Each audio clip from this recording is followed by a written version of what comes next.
Okay, let me hope you're doing well. Today we have good news on our table about our national army, the UPDF. First and foremost, let us appreciate the people that really shaped our army force, because I believe it has made a name worldwide and across the globe. As it is today, we have received news from good and reliable sources that President Donald Trump, the President of the United States of America, has called President Museveni on a phone call direct by himself, not delegating. This is a great news, and I understand many might not take it in good faith, but it has happened. So I understand many groups will feel bad and all that, but this is something that we as Ugandans, we should really be happy for, because our army has been recognized by a big country under security perspective. Donald Trump has been having a move to restabilize Gaza Strip. That is one part of Palestine that has been really antagonized and destroyed completely by the Israel forces, and many people have lost their lives over there. Young children, pregnant women, old people, many have really lost their lives. So, in a bid of stabilizing this place and rebuild it again, Donald Trump thought of looking for forces that will stabilize this region under a theme of international stabilization force that will keep peace and promote peace. And therefore, Uganda was among the first countries that were looked at. Now, if we can talk about Uganda participation in this particular new mission, I believe it is one big mission that Uganda has never done before, because mostly Uganda, we've been engaging ourselves in missions within African region, but now we have reached a level of being looked at to take an extra mile from Africa to other continents on security missions. This is a great achievement.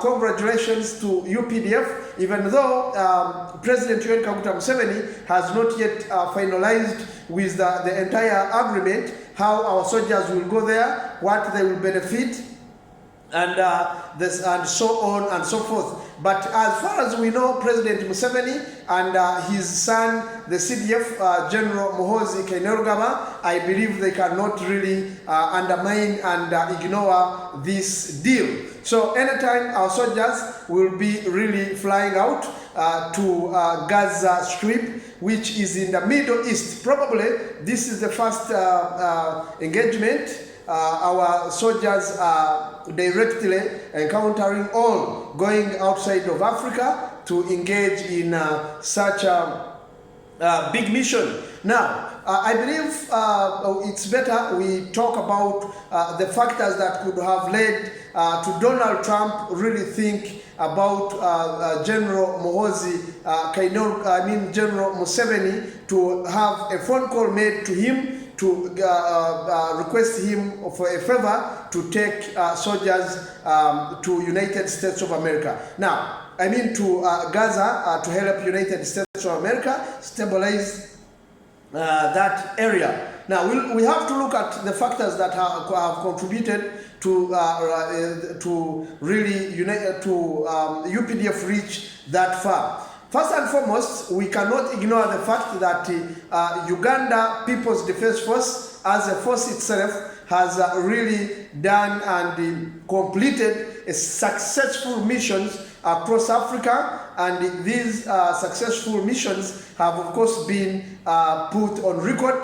And I believe when they were benchmarking within their system, they really saw that Uganda in Africa, however much we have other challenges, but when it comes to security, we are really doing well. Now, We all remember that some years ago, probably between 2011, 2012 and 2014, there was a lot of instabilities in South Sudan, where during the tenure or the time of Secretary General of the United Nations, Ban Ki-moon, President Museveni was also given a phone call to go in South Sudan and stabilize the situation over there. And we all remember that the UPDF, or Uganda People's Defense Force, were flown into this country, South Sudan, and made sure everything was stabilized. Within 1 week,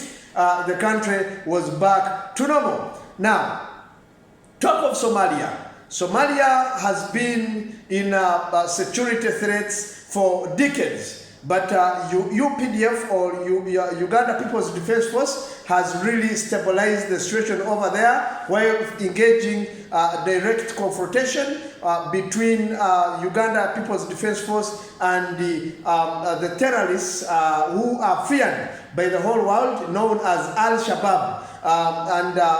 Really, Uganda stabilized this country by engaging and really managing to control the aggressive nature and really brutality and terrorism acts of these Al-Shabaab extremists within the country.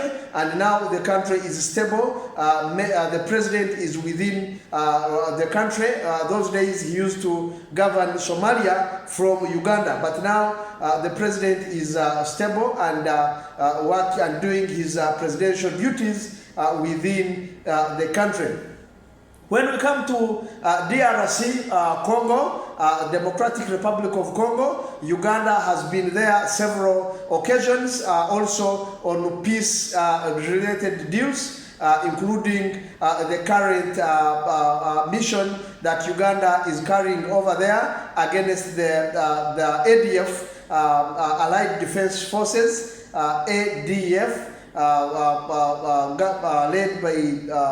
formerly led by Jamil Mukulu, who is in prison in Uganda now under charges of treason and terrorism charges under the law of Uganda. Now, DRC, also we have done a lot over there by trying to stabilize the situation. And actually, when you look at the People's Defense Forces soldiers, when they are in Congo, Congolese feel safe and they feel really comfortable, and they don't want Ugandan forces to leave Congo. Now, when we talk of Central African Republic, Uganda has been there severally, and I believe we are still there. Burundi, we were there as well, trying to stabilize the country. Now, coming internally within Uganda, Uganda has also stabilized very many insurgents and very many uprisings.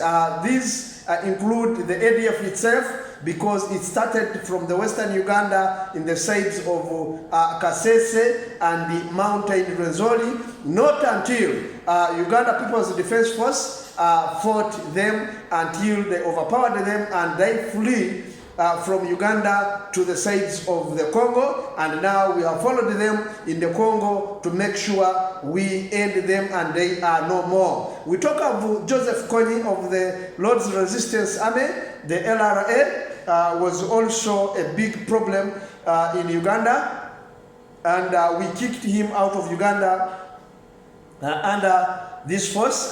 They ran to South Sudan. We also followed them. They ran to South African Republic, to Central African Republic, and we are still following them over there until we get rid of them. Then we shall call it a success. Now, that is a brief background of Uganda People's Defense Force, the missions that they have really managed to achieve successfully, and I believe that was the weighing scale which America could have used really to know or to conclude the fact that if we need forces to stabilize in the Gaza Strip, then we need to engage Uganda. I understand many opposition members have been thinking that Donald Trump or any president in the United States of America can in any way really be in bad terms with President Yoweri Kaguta Museveni. We have seen many presidents in the United States of America have been really in good cooperation terms with President Yoweri Kaguta Museveni, including Joe Biden himself, including Barack Obama, in terms of security cooperation and the other development factors. During Joe Biden, President Museveni was contacted as well when Afghanistan, the Taliban took over the government, and Joe Biden himself contacted His Excellency President Yoweri Kaguta Museveni so that he can help him to host some of the Afghanistan officials who were under threat of the Taliban's takeover power in Afghanistan. So, Uganda, congratulations, you are coming to a world recognition, because it is not easy for the American president and the American army to come out and say that we need to work with President Yoweri Museveni with his army, because the mission they are going for is really not an easy mission, because they are. So that's all I have for today. Kindly don't forget to subscribe, comment, and share my video so that many can see the achievement and the glory of Uganda that we have managed to achieve. Thank you very much. Subscribe to that subscribe button so that you can always get more videos from my channel.